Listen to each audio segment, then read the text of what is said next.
G'day fellas and welcome to A Casted Game. Spawning in on the east side of the map. Playing as the French, we've got Puppy Paw. His opponent who spawns to the west side of the map, playing in the color red as the French as well. It is Leenock. These players are currently in their set 1-1.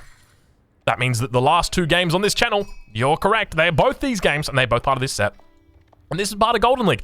Golden League, of course, is the $125,000 Age of Empires 4 tournament. It is happening this weekend. It's happening next weekend. It is happening every weekend until otherwise said.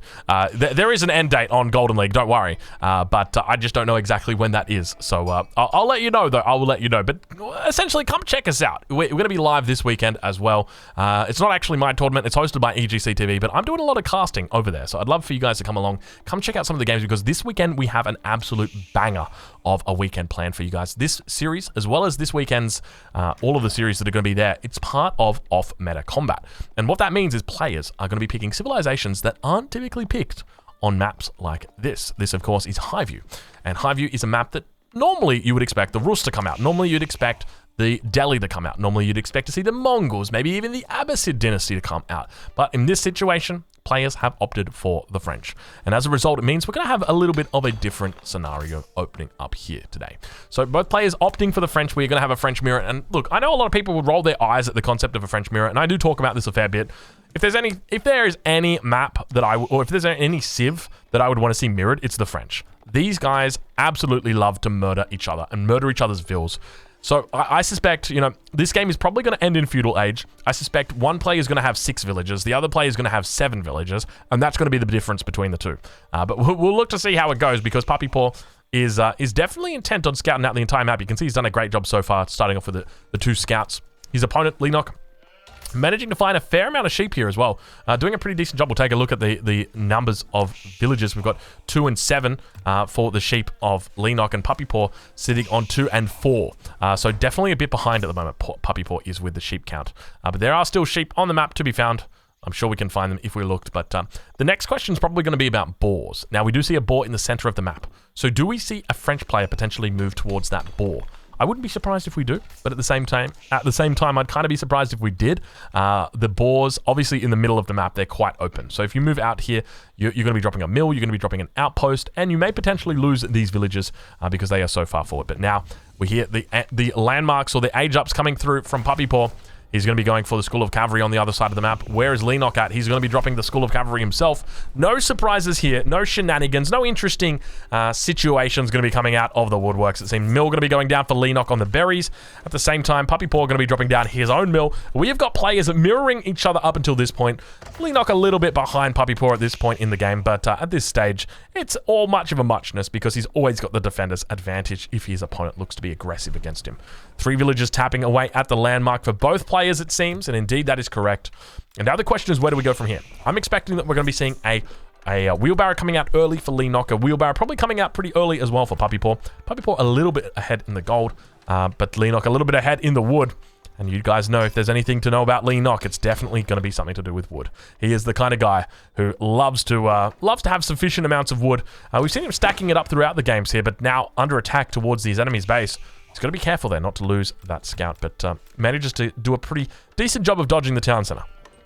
Let's talk about the spawns that we've got for these 3 players. So one of the most important things for this is going to be gold spawns. And we can see that gold actually spawns behind the town center here for Puppy Paw and behind the town center.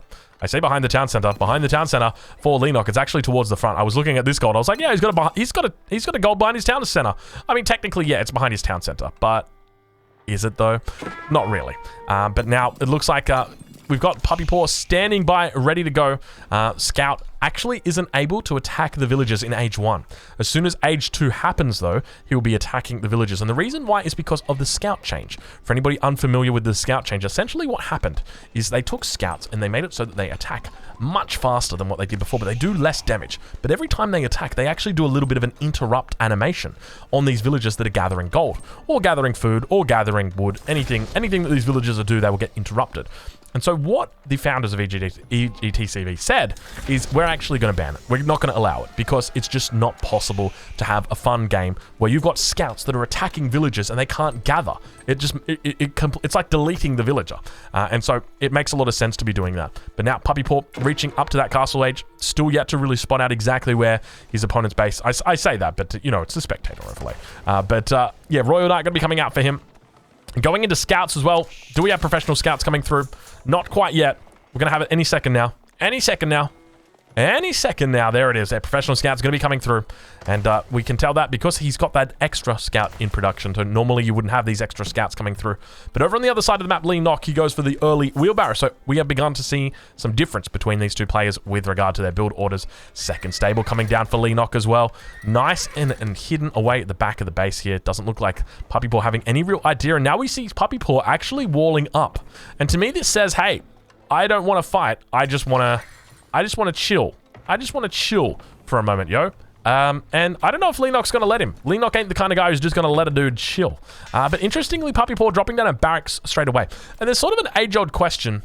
It's been thrown around a couple of times. In a French mirror, do you go for mass stables or do you open with a barracks? What is the best way to play it? And we see that Lee Nock opens with a second stable in this scenario as he fends off his enemy who is trying his best to raid. Not going to be able to do any damage today, it seems, Mr. Royal Knight. But do you go for a second stable like Lee Nock has done and go very heavy on knights? Or do you go for a barracks and try and look to defend, be a bit more defensive with those spearmen? So I guess that's the big question that we're going to be looking at today, and which one's better and how they look to play. But obviously these two guys are playing different games in a way, because one of them has gone for professional scouts and the other one has gone for wheelbarrow. So you're going to have a better economy for one of them, but at the same time you're also going to have a safer economy for the other. But now Knight's beginning to move in, Scout tanking up a lot of the damage. A big mistake, honestly. But now we can see that the Knight's doing a very great job here of just preventing these deer from coming in. You can see the Scout also going to be doing a bit of damage, and he drops down the deer carcass as he says, you know what, I'm not going to bother carrying them in. And a small victory coming out already from this early stable coming through from Lee Nock. You can see that he's got that second Royal Knight out. Actually, I say the second stable from Lee Nock, but maybe it hasn't even produced a Knight yet that's actually done any meaningful damage. Maybe this is the Knight that it produced. So maybe these both came out from the initial one. But yeah, interesting opening already. So 6 of the deer in this position still sit up here idly. And now we can see that Lee Nock, being so smart, is sitting down ready to intercept village or scouts down in this position. And now Knight's going to be coming out. You can see them getting their charge on. Lee Nock starting to look for those Puppy Paw scouts. And you can see they are tucked away inside the forest. But now, at the same time, we've got a couple spears beginning to move out. At the same time, Puppy Paw really looking to add in more units. He's gone for the early blacksmith, so this is going to help him out a huge amount. Gives him that extra +1 damage against all of those enemy units. At the same time, always open to potentially... Oh, that is a nice little poke he's got there. It's not the kind of fight you'd be wanting to take right here, Lee Nock. And Lee Nock now up against 4 spears. I don't agree with this fight by Lee Nock, but he manages to get the Royal Knight away with 3 health. Second one, no way. Don't tell me he gets the second one away with 8 health. There's no possible way that Lee Nock does that. Get out of town, Lee Nock. Okay, yeah, good. Look, I'm a Lee Nock fan, don't get me wrong, but that is not legal. You should not be able to get a Knight away with 3 health against 4 spears. That's just not cricket. And now second Knight probably going to be losing its life here. We can see it's going to be coming in, and he manages to keep it alive, almost funneling it away, but at the same time, Lee Nock going to be losing villagers over on the gold mine. First villager goes down, drops that little lot, drops the basket of gold, and that is very unfortunate for it. And now Chivalry gets completed. Lee Nock going to be looking very good in this situation, and this is the difficult thing that I sort of wanted to talk about. When you go spears against the French, you can't really fight them. And this is the thing, because every single spear that you make, you need to be putting it in a position that kind of compromises its integrity. Let's say you make 4 spears. Well, what happens if your enemy just micros very well? And that's exactly what happened. Lee Nock microed very well, and he's taken out so many spears. If we have a look right now at the military count, you can see the Puppy Paw has already lost 13 units. Now, I don't know exactly how to explain that, because Lee Nock's only killed 7 of them, so maybe Puppy Paw is a little bit masochistic. Is that the right term? Masochistic? In that he's just deleting units, potentially?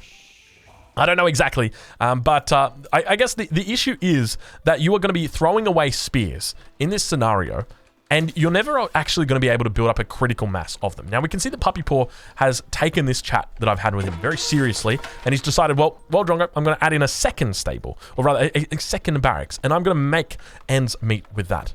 But at the same time, look at this. We are starting to see the struggle coming through from the professional scouts, and this is why professional scouts early on in these mirrors might not be the wisest choice. But now Puppy Paw looking, looming, hunting around the back of the base of his opponent. That scout, or that Royal Knight, slowly but steadily going to be healing up towards maximum health. Down towards the south, Leenock looking to come back in once again. You can see he spots out those scouts. He's going to be moving in towards that position. There's a lot of spear in there. I don't know if you'd be wanting to take on that with all these knights. We'll look to see how he plays it. He's going to be falling back. He's going to be falling back. He's not falling back. He gets a charge in there. Royal Knight's got to be careful here. You can see that they actually do manage to make it away. And this is the next part I wanted to talk about. Point 2 in my TED Talk is that, oh, we got big Marine Lord coming in. Welcome, welcome, welcome, fellas. Marine Lord coming in right now. Hot Marine Lord. We're watching some beautiful games right now from Golden League. We've got Puppy Paw up against Leenock. There's no spoilers in the chat, so we don't know who wins, and we expect that you don't know either, but we are finding out the hard way who is going to win between these two guys, because we are testing right now. We are limit testing between these two civilizations. We're taking a look and seeing, you know, okay, we've got one player who's going professional scouts. You've got one player who's going wheelbarrow. Who is going to come out victorious? And at the moment, Puppy Paw is struggling. He is really struggling because now he's dropped down the second barracks. He's building up a mass of spears, but the thing is that his opponent gets to choose where he wants to fight. Leenock is always going to be able to choose where he wants to fight. Leenock gets to say, okay, well, I see your spearman mass, I'm not going to fight it. I see your villagers, I'm going to fight that. And if I see 3 spears, if I see 4 spears with them, then that Marine Lord asking, where's the boar? Boar's in the middle of the map. Don't you worry about your mum. She is absolutely safe under here, under these couple of trees. She is doing absolutely fine. Her sister, she's doing great as well, so don't you worry about that. Yep, Sally, she's doing absolutely fine. So, yeah, you don't need to worry about her, Mr. Marine Lord. I love you. I love you. You know I'm just playing. You know I'm just playing. But now Puppy Paw, got to be a bit careful. He's going to be opening up the wood line here. Looks like the scout just falling back. You can see the knight's going to be coming in on the wood line. Puppy Paw got to be careful. He's sitting on 43 villagers at the moment. 42. He manages to take out 1, 2, 3 villagers in the blink of an eye. They all go down. It's looking absolutely terrible. And now the spearmen are out. I almost feel like this is enough spearmen that you could probably even take them with these knights. Sure, you might lose a knight, might lose a second knight, but you're going to be destroying that mass for your enemy. And now we see Puppy Paw at the same time throwing away a knight towards his opponent as men-at-arms. As spearmen actually going to be coming out for him instead. And now at the same time, Knights moving forward, managing to pick up another villager. Leenock doing a great job of wrapping his tentacles around his enemy and continuing to struggle with the enemy pressure that is being put upon him. Puppy Paw is. But now Puppy Paw manages to fade away into the darkness. He sends off a couple of his Royal Knights just to go heal up, spend a little bit of time thinking, protecting, or projecting about themselves rather. But now coming back in with the deers, keeping them nice and safe. The deers? The deer? I don't know what the plural of deer is. But Spear's doing a great job here just murdering a deer. I saw that, Leenock. Don't pretend I didn't see it. But yeah, double barracks now going to be coming out from Leenock. And I got to say, I like the opening from Leenock here in this scenario. People often would be looking forward to going for professional scouts in a matchup like this. But I feel like playing as the French, you can probably just get away with just going out onto the map yourself. It just makes total sense. It just makes total sense. But we'll see exactly how he looks to do it. Puppy Paw at the same time, you can see he's slowly but steadily massing up units. He's struggling a little bit. He's gone idle. Now, all of the houses have run out of space. Run out of space, those houses have. But for me, the question is from here. All right, Puppy Paw has gone with a bit of a wall. But what's his intention behind this? Obviously, his intention is to try and build up his mass, try and look to take control in the mid-game. He's got his professional scouts out, but keep in mind, Puppy Paw, does he have survival techniques? Doesn't have survival techniques, doesn't have wheelbarrow. So what would you rather? Would you rather a wheelbarrow, or would you rather safe deer? And to be honest, I'd definitely rather wheelbarrow. So when it comes to the difference between these two build orders, you know, the age-old tale to get the professional scouts or not to get the professional scouts, it starts to feel like maybe you could opt for more professional or less professional scouts rather. But when we take a look back over at the opponent's side, Puppy Paw still continuing to mass and starting to add in a bit more archers now. Interestingly, not adding in a huge amount of cavalry. The only cavalry he's got out on the map is going to be this one that is raiding now down towards the middle of the map. He continues to look for angles to come in, but Leenock has plenty of line of sight. He's very well and aware of what his opponent is up to. And now Knight's going to be moving back and looking to clean this up. It's going to be absolutely disgusting as the Knights try and take the brunt of that attack, and unfortunately going to be losing their life. Royal Knights doing a decent job. And now known Bitey infantry getting in on the action as well. Puppy Paw going to be running away from everybody. And it looks like the Bitey infantry loses his life. Rest in peace, little guy. He was so young. Marine Law, that was your cousin. Leenock, though, he's building up a pretty good mass here. So my question in this situation is like, I would really love to see a fast castle come out from one of these French guys, but we just don't see it. We don't really see French fast castles. It used to be the meta. We'd see like fast castle, 2 or 3 knights into a Springwood. Why don't we see the same thing into Mangonels? I guess just because there's so many spears out that it just does a lot of damage. But now Leenock looking to try and come in towards his opponent's base. A lot of infantry here. We're going to head into the cinematic mode and begin to witness in all of its glory all the knights trying to make their way around the spears on the front line, doing a great job. The archers on the back line just picking them off at the same time. The scouts standing by idly, not going to be able to really do too much damage. I'm losing my voice right here, fellas. All right, there it is. We're back. A little bit of a cough and we're okay, but all of a sudden, Leenock completely overwhelming his opponent. Forces back the units, and now you see the strength of the knights. Keep in mind, the knight in this matchup is the win condition. If you've got mass spears, If you've got mass archers, meh. But if you've got mass knights, well, you win because you just simply crush your enemy's composition. There is no real way for them to defeat it. And I gotta say, fellas, I've had an absolutely beautiful coffee brought into me right now from the missus. Big shout out to her. She's done a great job with that. Let me have a quick slurp here. Oh, my lord. That is definitely a good coffee. That rejuvenates me. That brings me back to a level that is appropriate. But, geez Louise, that was tough. Puppy Paw now really on a bit of a downward spiral, it seems. Villager count 51 compared to Leenock, who's on 55 at this point in time. Military count 35 for Leenock, 38 for Puppy Paw, but now Puppy Paw looking to add in a few more upgrades. You can see right here, he's got all 3 of his upgrades now, going to be looking for the 4th upgrade as well. And we see that Leenock is slowly but steadily... hold on, I'm getting whispered something. Am I getting... No, I'm not getting whispered something. Don't worry. I thought I was getting whispered something. I'm not getting whispered anything. Do not worry, friends. I'm going to be casting with you all day. Yeah, at this point in time, I think the question is, for Leenock, where does he go from here? Because his opponent's base is somewhat of an impenetrable fortress. And we can see that being reflected in the walls that he has got down towards the south. Villagers can easily move down here to reposition, potentially drop a wall down, potentially gate this existing palisade wall, even look to repair it, but now 13 villagers running idle for Leenock back in the base at the same time, a little bit of a raid coming through. Leenock not having a lot of luck being able to break through that, but at the same time, he's looking to try and create his own entrance.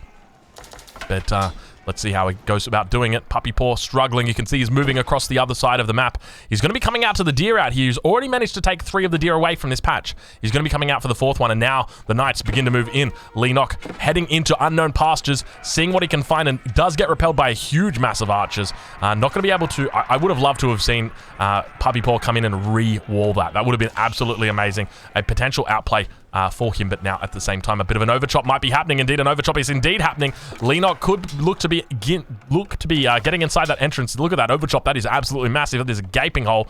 No, I changed it to the wrong player at the wrong time. The wolf gets in on the action as well. But now Puppy Paw actually starting to look a little bit better. He's starting to slowly gain back position on this map. His military count's not looking terrible. He's sitting at 56 at the moment. 37 only for Leenock, but now Leenock, he is doing it, ladies and gentlemen. He is going to the Castle Age. Now, what does he look to go for? It's going to be the Guild Hall. Damn it, man. Damn it, man. I always want to be... I want to see a Royal Institute. If any of you guys have ever seen a Royal Institute game, just point me to it, man, because I'm going to watch it, I'm going to save it, and I'm going to look at it at every bedtime, every single bedtime. I love the Royal Institute, man. I want it to be a thing. It's just never going to be a thing. I know it's never going to be a thing. North of the map, Leenock working on that large gold vein. You can see he's got one behind the base. He knows about this gold vein, but he doesn't opt for it. Why doesn't he opt for it? He keeps this one as a safe one. He's got another one back here safe, closer towards his outpost. He doesn't opt for it. Why? He wants to take the large one. You take the large one, and you're in charge of one. That's the way it works. Now down towards the other side of the map. Actually, a little bit of a raid coming up towards the north. All the villagers going to be getting their daggers out, and now the Royal Knight running away. He's doing a great job of just causing idle time here. He doesn't want to get into a fight with these villagers, or at least if the fight he's getting into with them, he just wants to be killing them. Let's just put it that way. Villagers now going to be running away. Knight going to be losing them in the fog of war.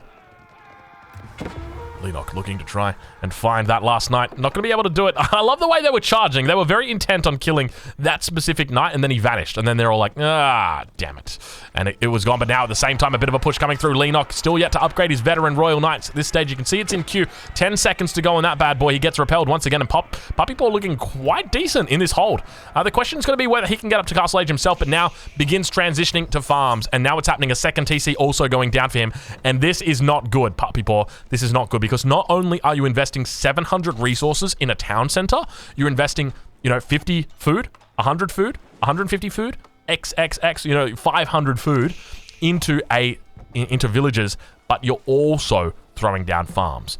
This is a very, very awkward timing. I'm going to be honest with you, and you are potentially going to be dying very soon. Your enemy has reached castle. They're out over the map. They've got complete control of everything. They haven't even thought about farms. They don't even know what farms are. I take it back. Leenock knows what farms are. Leenock loves farms, but he hasn't thought about a second town center at this point. I'm checking for a second town center. Don't worry, fellas. We'll find it. If there is a second town center.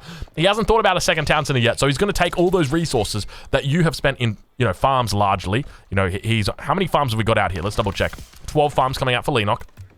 At the same time, 22 coming out for Puppy Paw. So there's a pretty big difference between those two, but he's going to take all those resources that you spent on farms, and he's going to invest them in units. All those resources you spent on those extra villages, on that extra town center, he's now investing it into units, into deadly units that could come in and kill you at any second in time. But now a little bit of a raid coming back towards this point in the game. Now it's starting to struggle. Leenock still yet to add in any siege. I kind of feel like siege would be okay for him in this position. No siege workshop coming in for him at this point in time.